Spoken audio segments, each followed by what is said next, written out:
So if you feel like you have tried it all and nothing is working for your back pain, maybe you've seen different practitioners, you've tried Googling things to help your back pain or looking up online solutions to help you, and it just keeps coming back.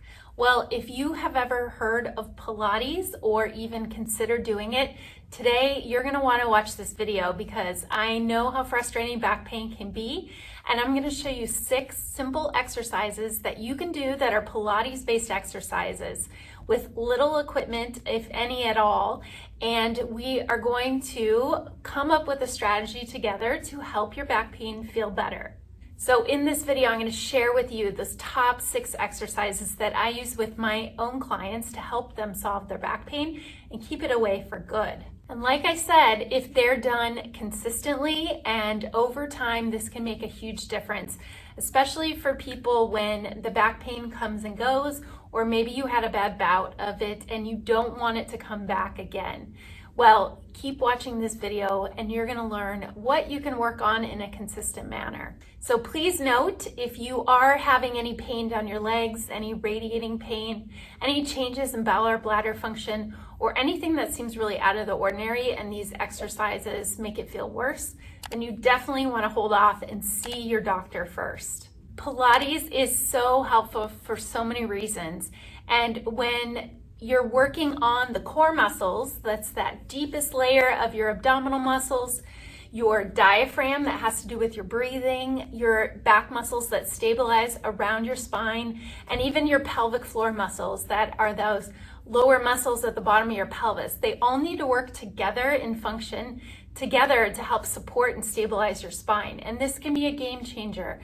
And that's why Pilates exercise is used a lot in our setting and to be able to rehab clients that we see with back pain and keep it away for good. When you're having a lot of pain, it can be really hard to actually engage and activate your muscles like your abdominals, your back muscles, because physiologically, those muscles will shut off when you're in pain. And studies have shown that if you are not connecting your brain again to your muscles and guiding them through in more of a type of exercise that's going to get to those deeper core muscles, then you're gonna have a problem down the road again. So that's where Pilates can be really helpful, because you're connecting your breath, you're connecting your brain to your muscles, and you're having to concentrate on things while you're moving, but it will focus on the core that helps support your back and support your spine.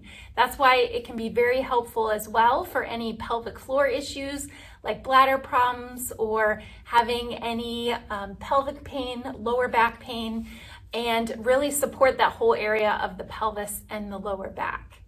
So I'm going to show you how you can actually start engaging those muscles and turn them back on again, especially if you have been dealing with some back pain that's coming and going in your life.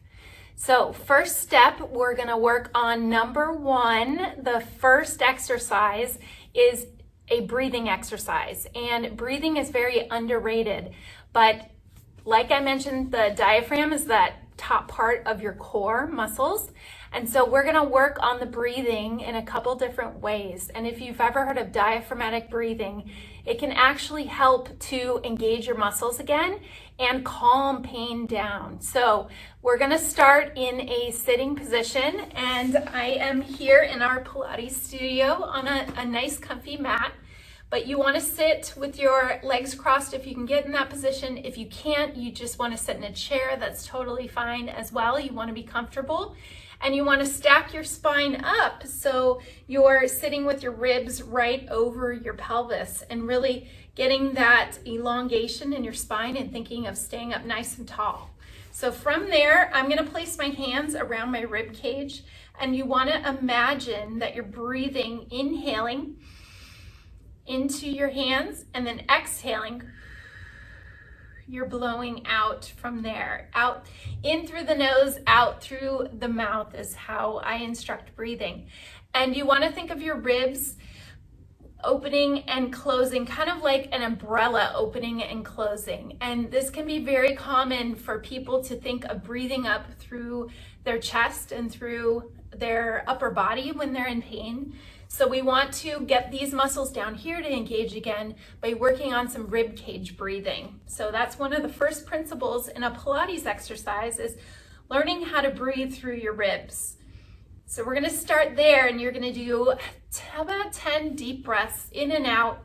And then you can go for the second part of the breathing. You're gonna go toward your belly, thinking of inhaling through your belly and then exhaling, blowing out that air. So you're gonna feel the rise and fall of your belly. So we're gonna try each one in that position, sitting up. And then you can do the same thing, lying down with your knees bent. So that way you're in a nice, comfortable, supported position for your back. And we're gonna try the rib cage breathing again. Inhale through the nose, and then exhale through the mouth. And when you do that, you're gonna feel those ribs expand side to side. So then next, I'm gonna place my hands, my fingertips on my belly. Inhale through the nose, and then exhale through the mouth.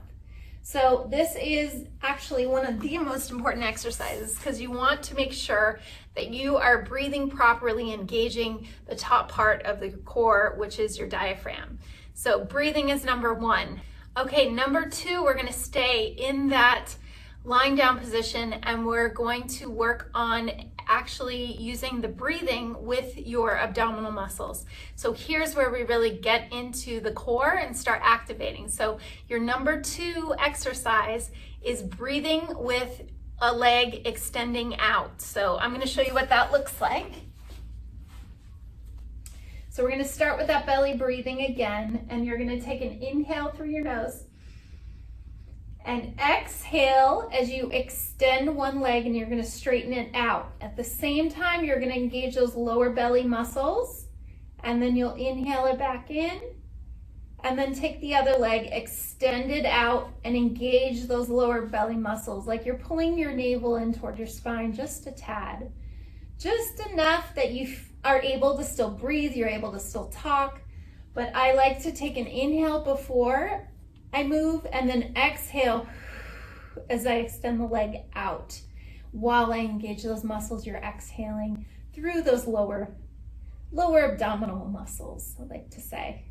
So that is the number two exercise, breathing with leg extension. You can do about 10 times on each side. What you're watching for is that your pelvis is not rocking, you're not leaving a lot of space between your back and the mat, and you're engaging those lower abdominal muscles. So that is number two. Okay, the number three exercise, most important when we're talking about dealing with back pain and getting some movement through the pelvis and the lower back. Pelvic rocking is the number three exercise that you're gonna work on. And I'm gonna have you go on your back like you were before. You're going to keep just a tiny bit of space between your back and the mat, almost like you could fit a blueberry or a little jelly bean right in your lower back space. And we're gonna start by rocking your hips forward and back. So when you do that, you're gonna get some spine movement of that lower back. We call this pelvic rocking. So you're gonna take your navel, you're pulling it in toward your spine, and your pelvis is gonna tip up, and then you're gonna go the opposite way and tip forward, leaving a little extra space between your back and the floor. Or if you're on your bed, you can do this too, on a more cushiony surface, whatever is comfortable to you. But we're gonna do 10 pelvic rocks, forward and back. Almost like if you had a bowl of water here, you're gonna spill that bowl of water forward toward your chest, and then spill the bowl of water down right between your legs. So here's where we get a little bit of movement through the lower back, and that is helpful to ease some tension in those lower back muscles, and important so your lower back doesn't lock up, but we're starting to actually get some movement. And once you've got the breathing down, that would be the next step, to start getting some movement there in the lower back. Okay, number four, most important Pilates exercise, not most important, they're all important, but number four is called bridging. And you're gonna use the pelvic rocking that you did in the last exercise, and we're gonna put it all together. So I'm on my back, I'm gonna take an inhale, As I exhale, I'm going to rock the pelvis backward, pressing my back a little bit toward the mat, and I'm going to start peeling my hips off the floor. So I'm coming up into a little bridge here, squeezing those glute muscles, your butt muscles on the way up. And then go ahead and start rolling down through your spine. So your upper back drops first, your lower back, and then finally your tailbone last. So let's try it again. Put it all together like you're rolling through your spine. So you're rocking your pelvis, tilting, and then peel that spine up off the mat. Hold there, couple seconds, and then roll back down, reversing it. Keep that tuck in the pelvis, lower back drops, and then finally your tailbone last. So that is a bridge with the pelvic rocking. So that is exercise number 4, and you're going to do that 10 times. If that starts to feel good, feel free to repeat this whole sequence as well. So exercise number 5 is reverse plank. So if you have ever tried planks before, we're going to do it in a different manner so you actually get the lower back muscles to activate and use your hips as well.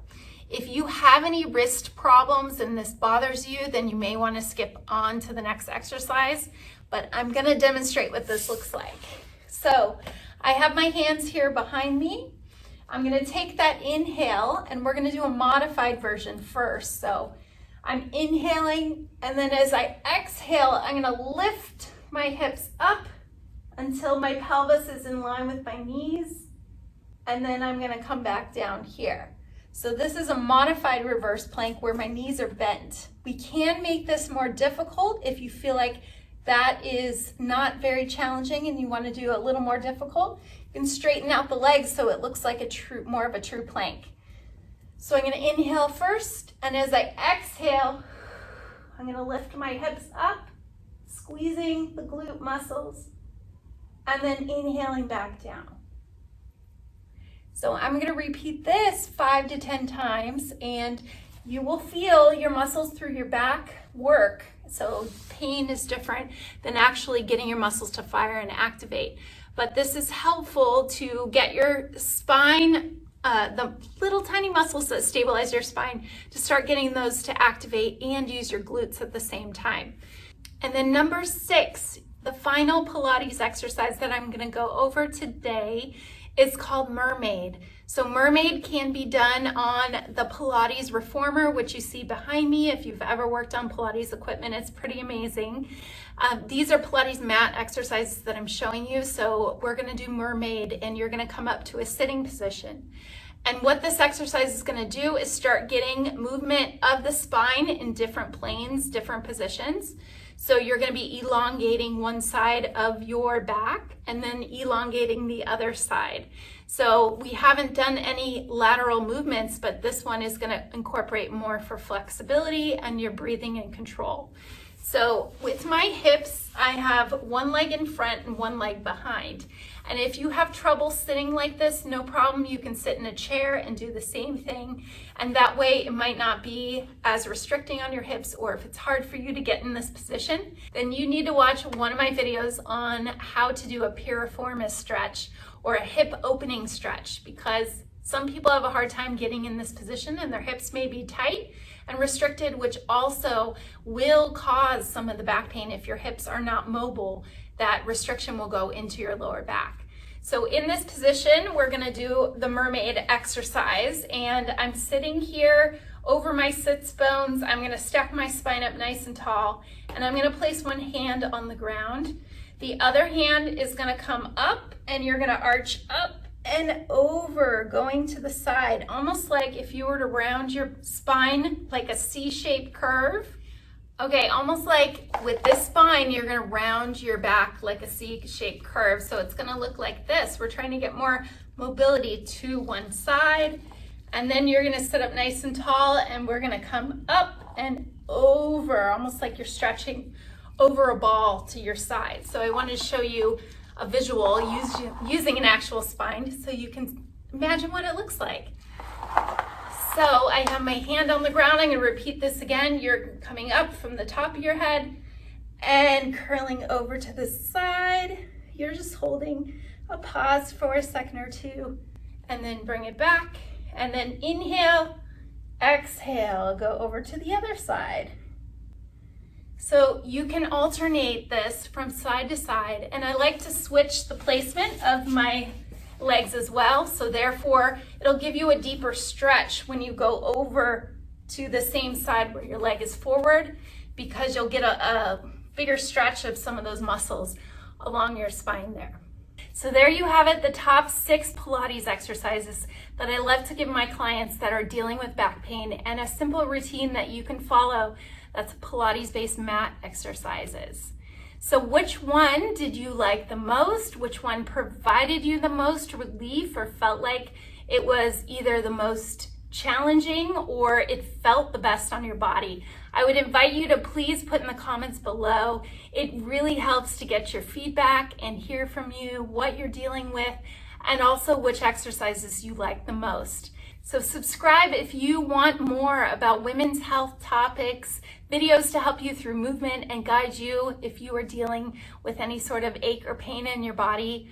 Or I have an excellent video all about the proper desk setup. So for your posture, and if you're dealing with back pain, this is a great one to watch that's coming up next. So thanks for watching, and hope to see you again soon.